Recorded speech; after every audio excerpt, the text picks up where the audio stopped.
왜 실비보험이 없어도 크게 문제가 되지 않는지, 그리고 그 실비보험보다 더 중요하게 개인적으로 생각하는 보험이 어떤 건지. 본 광고는 심의 기준을 준수하였으며 유효기간은 심의일로부터 1년입니다. 약관을 보면 보험금이 보인다. 보험부산의 홍짱 시장입니다. 반갑습니다.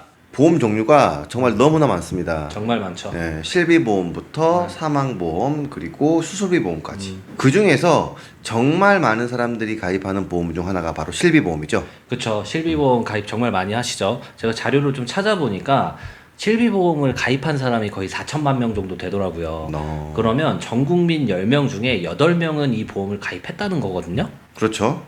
많은 사람들이 실비보험이 정말 중요하다, 꼭 있어야 되는 보험 중에 하나다, 이렇게 말씀들을 많이 하세요.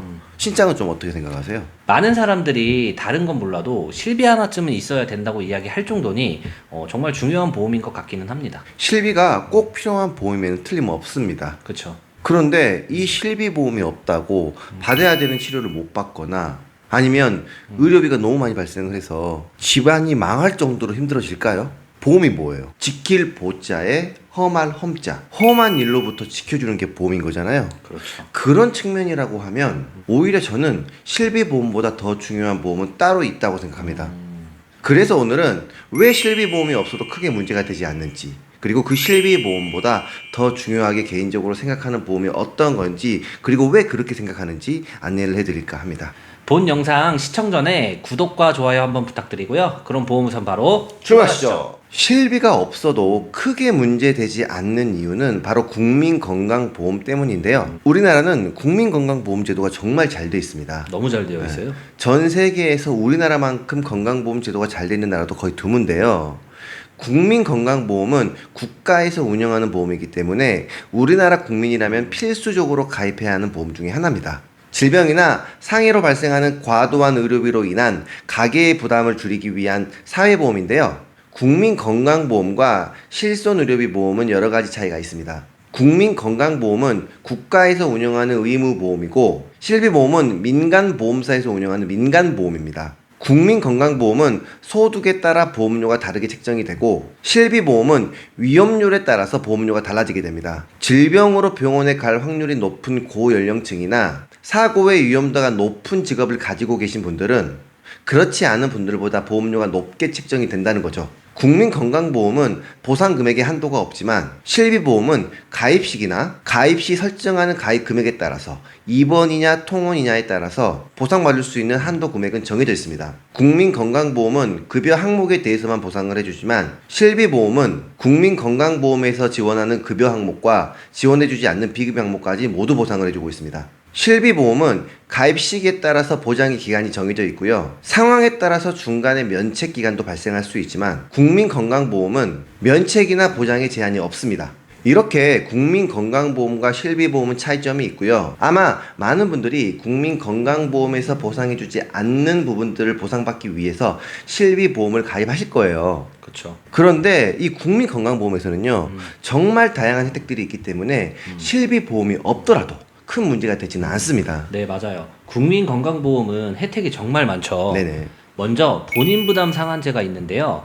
이 본인부담 상한제는 과도한 의료비로 인한 가계부담을 덜어드리기 위하여 환자가 부담하는 연간 건강보험 본인 일부 부담금 총액이 개인별 상한액을 초과하는 경우 그 초과 금액을 건강보험공단에서 부담하는 제도입니다.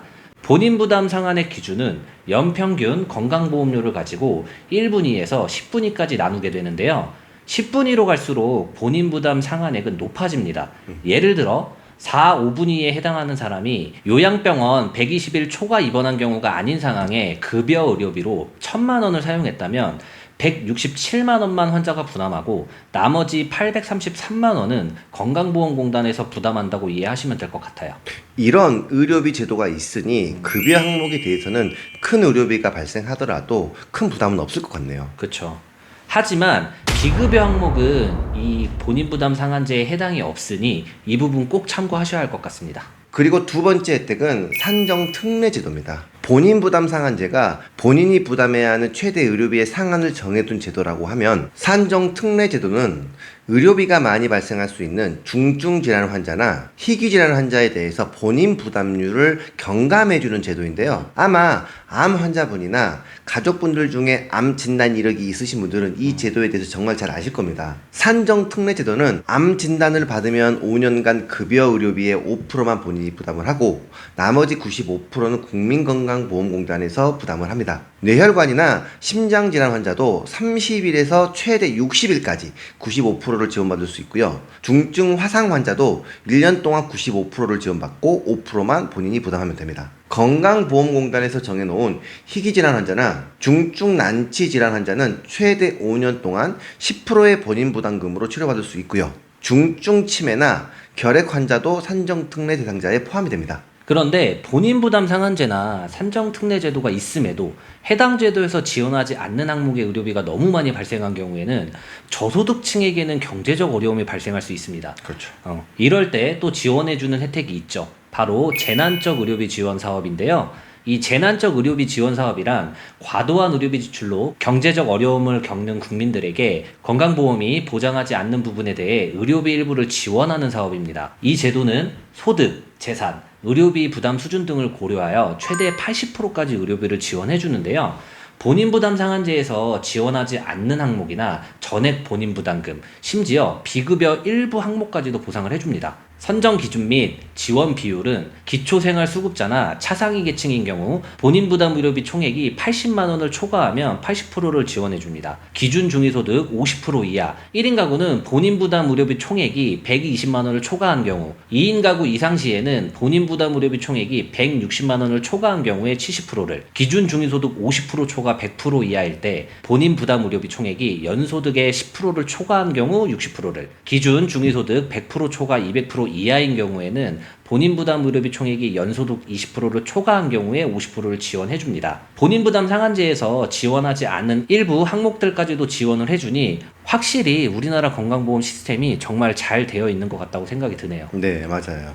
앞서 소개해드린 이런 제도들 말고도 기초수급 대상자나 국가유공자 등을 위한 의료급여제도나 노인성 질환 환자나 65세 이상 노인들을 위한 노인장기 요양보험제도, 치과 임플란트 급여제도, 노인틀리 건강보험 적용제도, 그리고 산모들을 위한 임신 출산 급여 지원제도 등 정말 다양한 혜택들이 많습니다. 그래서 사실 앞서 말씀드린 것처럼 실비보험이 없더라도 이러한 국민건강보험제도가 워낙 잘 되어 있다 보니 의료비가 부족하거나 치료비 부담 때문에 치료를 못 받거나 가게가 흔들릴 정도의 일은 거의 없을 거예요. 그럼 앞에서 홍장이 이야기했던 실비보험보다 더 중요할 수 있다고 생각하시는 보험은 뭔가요?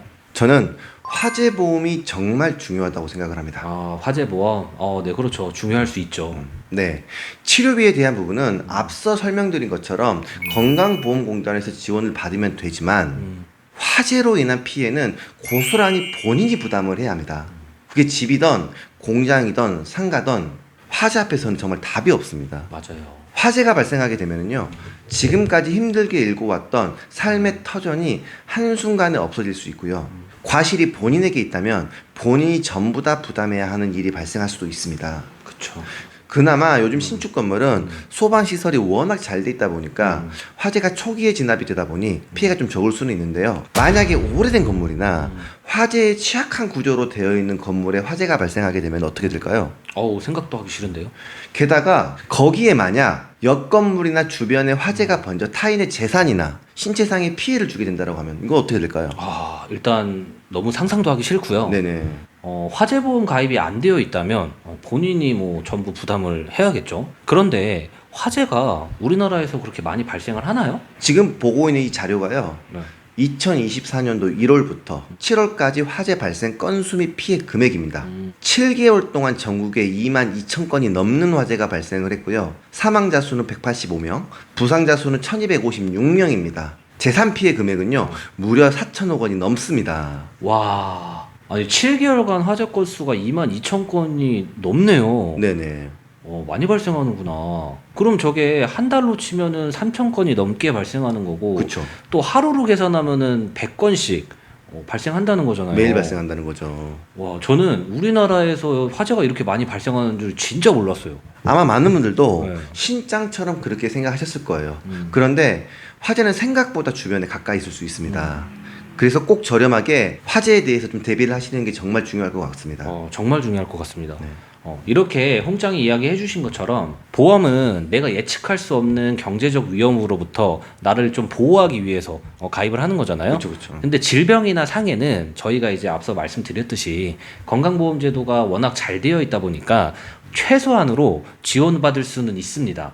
근데 화재는 아직까지 그런 제도가 크게 없기 때문에 경각심을 진짜 좀 잘 가져가지고 화재보험을 좀 준비하시면 좋을 것 같습니다.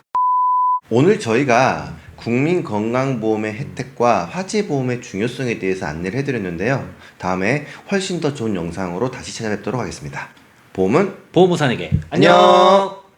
본 광고는 심의 기준을 준수하였으며 유효기간은 12일로부터 1년입니다.